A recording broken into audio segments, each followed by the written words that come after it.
కవిత. Uncle, మీరేమిటి ఇలా వచ్చారు? నేనా? ఊరికే ఇలా వాకింగ్కి వచ్చానమ్మా. నువ్వు? నేను మొక్కోడానికి వచ్చాను. మొక్క? దేనికి? నీకు నెరవేరని కోరికే ఉందమ్మా. ఉంది అంకుల్. నేను ఒకరిని ప్రేమించాను, ఆయన నన్ను ప్రేమించారు. కానీ పెళ్లి చేసుకోవడానికి ఇష్టపడలేదు. ఎవరమ్మా నువ్వు ప్రేమించిన అదృష్టవంతుడు? మదన్. మదన? మదన కోసం నువ్వు ఈ దేవతకు మొక్కుకోవాలా? నో, నీ కోరిక ఈ దేవత నెరవేరుస్తుందో లేదో తెలియదు కానీ నా ధనదేవత మాత్రం నీ కోరిక తప్పకుండా నెరవేరుస్తుంది. అంటే మదన్ని కొంటానంటారా? నేను కొనడం కాదమ్మా, డబ్బే కొంటుంది. Good morning mister Madan. Good morning sir. ఏమిటి ఇలా వచ్చారు? మీ అమ్మాయికి మళ్ళీ ఏదైనా బొమ్మ మీద మక్కువ కలిగిందా? ఎస్, ఆ బొమ్మను కొందామనే వచ్చా. చెప్పండి సార్, మీకు కావాల్సిన బొమ్మ ఏదో. నువ్వే. నేనా? ఎస్, మా కవిత నిన్ను ప్రేమించింది, నిన్నే భర్తగా పొందాలనుకుంటుంది. ఆమె కోరింది ఏదైనా సరే, ఎంత ధనమైనా సరే పోషుకొనేస్తా. నీ ఖరీదు. సార్, నన్ను మీరు ఇన్సల్ట్ చేస్తున్నారు. నన్ను డబ్బుతో కొనడం impossible. No, it is possible. Mister Madan, డబ్బన్నది ఈ లోకాన్ని మొత్తంగా గుత్తకు తీసుకున్న వ్యాపారి. ఆ సంతలో డబ్బుకు దొరకని సరుకు లేదు, అమ్ముడు పోని వస్తువు లేదు. అయితే మీ సంతలో అమ్మా నాన్న కూడా దొరుకుతారా సార్? దొరుకుతారు, తప్పకుండా దొరుకుతారు. అయితే మా నాన్న నాకు తెచ్చమండి, అదే నా ఖరీదు. What you mean? అవును, నాకు నాన్నంటూ ఒకరున్నారు. ఆయన ఎలా ఉంటారో నాకు తెలియదు. ఒక్కసారి ఆయన చూడగలిగితే ఆయన శిలా విగ్రహం చెక్కాలని ఆశపడుతున్నాను. Good, very good. కొడుకు తండ్రి శిలానికి హాని చెక్కాలను కూడా అపూర్వమైన విషయం. ఆ తండ్రి ఎవరో కానీ చాలా అదృష్టం. కాదు, అదృష్టవంతుడు కాదు, అయోగ్యుడు. ఏమిటి అది? అవును, అంతకన్నా అయోగ్యుడు ఈ ప్రపంచంలోనే ఉంటాడు. అతను శిలా విగ్రహం తయారు చేయాలి. అతను అయోగ్యుడు ఈ ప్రపంచం అంతా సాగాలి. ఆ అవకాశం కోసం ఎదురు చూస్తున్నాను. అందుకే నాన్న కావాలంటున్నాను. ఆడే కాదు, నేను ఎదురు చూస్తున్నాను. ఆ నీచుడు, ఆ ద్రోహి నా కంటికి కనబడితే ఈయనెవరు? మా తాత మా అమ్మకు జరిగిన అన్యాయానికి ప్రతీకారం తీర్చుకోవడానికే బతుకున్నాడు. తండ్రి అయోగ్యతను ప్రపంచానికి చాటాలనే ఒక కొడుకు, చంపి పగదీర్చుకోవాలని తహతహలాడే ఒక తాత. బాగుంది, చాలా బాగుంది. అయినా ఇది మీ కుటుంబ విషయం, నాకెంత. నాకు కావాల్సిందల్లా నా కవిత కోరిక నెరవేరడం అంతే. అందుకు నేనేమైనా చేస్తాను. మిస్టర్ మదన్, కనీసం నీ తండ్రి ఆనవాళ్ళు వివరాలు నీకేమైనా తెలుసా? నాకు తెలియదు, మా అమ్మకు తెలుసు. తెలిసినా చెప్పదు. కారణం, నేను ఆయన శిలా విగ్రహం చేసి నడివీధుల్లో ఊరేగించి అవమానాలు పాలు చేస్తాను. అంతేకాదు, నేను వాణ్ణి నరికి కాకులకి గద్దలకి వేస్తానని దాని భయం. భయమో భక్తో దేన్నైనా నేను డబ్బుతో కొనగలను. నీ తల్లి ఎక్కడ? జైల్లో లేడీ వార్డెన్గా పనిచేస్తాను. సరే, అక్కడికి వెళ్ళే కలుసుకుంటా. ఈ రోజు ఆమె ఉండదు, పోస్ట్ ఆఫీస్కి వెళ్ళి ఉంటుంది. పోస్ట్ ఆఫీస్ కా? ఎందుకు? ఉత్తరం కోసం. తనను తల్లిని చేసి నట్టాడ ముంచి పారిపోయిన ఆ దుర్మార్గుడు కనీసం ఒక ఉత్తరం ముక్కైనా రాస్తాడమని 25 ఏళ్ళగా ఎదుర్కొస్తుంది. ఇచ్చి సరే, అక్కడే ఆమెను కలుసుకుంటా. ఎలాగైనా మీ నాన్నను తీసుకొచ్చి నీకు అప్పగిస్తాను. ఆ తర్వాత ఆయన శిలా విగ్రహం నేను చేసి నా కచ్చ తీసుకుని మీ కవితను పెళ్ళాడతాను. Okay okay.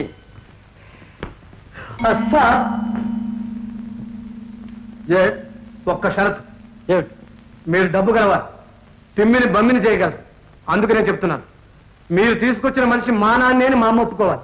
మిస్టర్ మదర్, నేను బిజినెస్ మ్యాన్. ధరలో హెచ్చు తగ్గులు ఉండొచ్చు కానీ సరుకులో మాత్రం మోసం ఉండదు.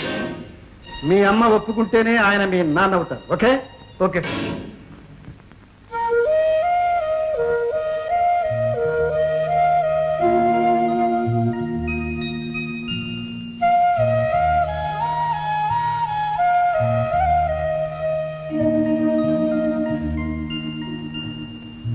అన్నా, నాకేమైనా ఉత్తరం వచ్చిందా? అమ్మా, 5 ఏళ్ళుగా రోజు నువ్వు ఒకే మాట్లాడుతున్నావు, నేను ఒకే మాట చెప్తున్నాను. ఈ వేళ కూడా రాలేదమ్మా. రాలేదా? నేను ఇవాళ తప్పకుండా వస్తుందనుకున్నానే. ప్రతి రాత్రి నాకు కళ్ళొచ్చేది. కల్లో వారు కనిపించేవారు. కళ్ళు తెరిచి చూసేదాన్ని. అర్ధరాత్రి ఉండేది. కానీ రాత్రి కల్లో వారు స్టీమర్లో వస్తున్నట్టు కనిపించారు. కళ్ళు తెరిచి చూశాను. తెల్లవారిపోయింది. తెల్లవారుదామని వచ్చే కలలు నిజమవుతాయంటారుగా? కళలన్నీ నిజమైతే ఇక కాందే ఉందమ్మా. కాదు, నా కళ నిజంగా నిజం అవుతుంది. ఆయన తప్పకుండా వస్తారు. అలా అని ఎన్నాళ్ళు ఎదురు చూస్తావమ్మా? నా కంఠంలో ఊపిరినంత వరకు. అన్నా, ఒక్క మాట చెప్తున్నాను. ఉత్తరం కోసం నేను ఇక్కడికి రాలేదు అంటే ఆయన వచ్చైనా ఉండాలి, లేదా నేను చచ్చిపోయినా ఉండాలి. వస్తాను. పిచ్చి తండ్రి.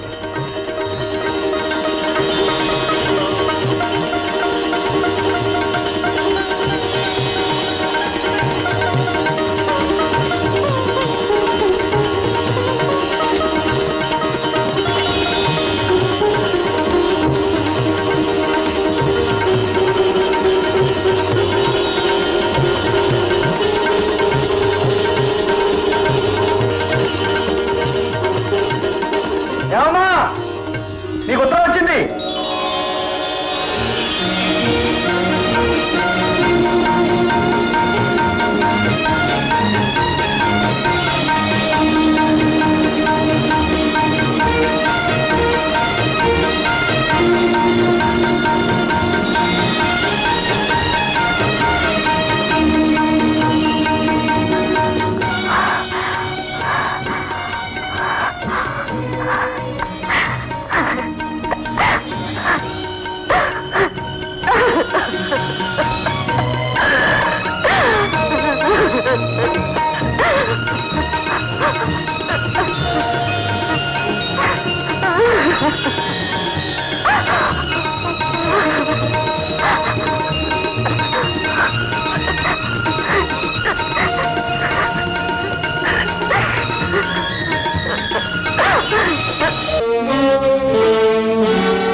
ఇది నా కథ.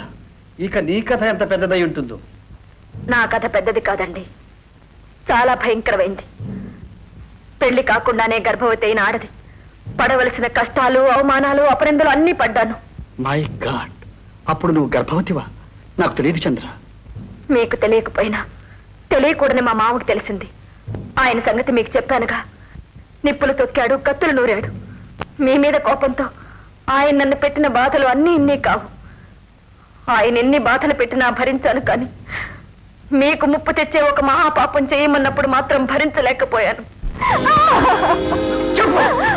ఎవడా నీచుడు, ఎవడా మోసగాడు చెప్పు. 6-7 సంద్రాల అవసరం ఉన్నా ఆఖరికి పాతాళ తాగిన ఈడ్చుకొచ్చి నీ కళ్ళెదుటే ఆడి నెత్తిన మత పిచ్చోడాన్ని పట్టబడిపించేసి 2 ముక్కలుగా నరికేస్తారు. చెప్పు. చెప్పను, సత్యనా చెప్పను. చెప్పు. అయితే ఇదిగో కాదు, ఆడి పేరు చెప్పి దీన్ని 2 ముక్కలుగా నరికి ఈ గ్రహానికి 3 చుట్టూ తిప్పి అవతల పారేసి. చేయను, కావాలంటే నన్నరికి. నా బొద్దులో ప్రాణం ఉండగా ఆ పాపిష్టిమని మాత్రం చేయను. అలా చేస్తే ఏమవుతుంది? ఎవరి పేరు చెప్పి అలా చేస్తాము వాళ్ళకొక కాలో చెయ్యో పడిపోతుంది. నేను మీకు అంత అన్యాయం చేయగలనా? ఆ మాటే ఆయనతో చెప్పాను. దాంతో అంతా నన్ను వెలివేశారు. నా కోసం కాకపోయినా కడుపులో పెరుగుతున్న బిడ్డ కోసమైనా బ్రతకాలిగా. అందుకే 4 అక్షర ముక్కలు నేర్చుకుని పొట్ట పోసుకోవడానికి ఉద్యోగం సంపాదించుకున్నాను.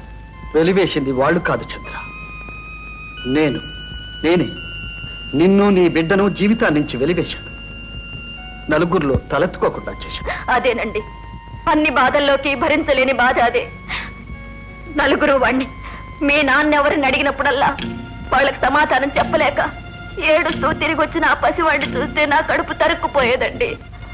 నాన్నెవరో తెలియని అనాథరా వీడు అని తోటి పిల్లలు గేలి చేసినప్పుడల్లా, అమ్మా మా నాన్నెవరమ్మా, ఆయన పేరేమిటమ్మా అని వాడు నన్ను నిలదీసి అడుగుతుంటే వాడికి సమాధానం చెప్పలేక, నిజాన్ని దాచలేక నాకు చావెందుకు రాదు భగవంతుడా అని కుమిలి కుమిలి ఏడ్చేదానండి. నేను పుట్టి పెరిగిన కథ చాలా చిన్నదండి, కానీ చావు తప్పించుకుని బ్రతికిన కథ చాలా పెద్దది. ఆ కథలో నేను మర్చిపోయినవి 100 ఉండొచ్చు, కానీ దాచుకున్నవి కోటండి, కోటి. ఏమండి, ఇలా అని ఈ ప్రపంచం వాడిని ఎలా తయారు చేసిందో తెలుసా? వాడికి ఈనాడు తండ్రి అంటే అయోగ్యుడు, కిరాతకుడు. చంద్ర, అయితే మదనేనా మన అబ్బాయి? అవునండి, మీకెలా తెలుసు? సరిగ్గా నువ్వన్న మాటలే వాడి నాన్నను గురించి వాడు అన్నాడు. మీరు వాడిని కలిశారా? ఎలా కలిశారు? వాడికి అలా అనవలసిన అవసరం ఏమొచ్చింది? వచ్చింది చంద్ర, వచ్చింది కాబట్టే నిన్నింత త్వరగా కలుసుకోగలిగాను. చంద్ర, నీతో కొన్ని ముఖ్యమైన విషయాలు మాట్లాడాలి. క్షమించండి, నేను డ్యూటీకి వెళ్ళే టైం అయింది. సాయంకాలం ఒకసారి ఇంటికి వస్తారా? ఇలా రండి. అదిగో కనిపిస్తోంది, అదే మన ఇల్లు. సాయంకాలం తప్పకుండా వస్తారుగా? మీకోసం ఈ కళ్ళతో విందు భోజనంతో ఎదురు చూస్తూ ఉంటాను. ఇందులో విశేషం ఏమిటో? కోడికూర. మరి డబ్బెవరికి? కోడికే. తప్పకుండా వస్తారుగా? తప్పకుండా.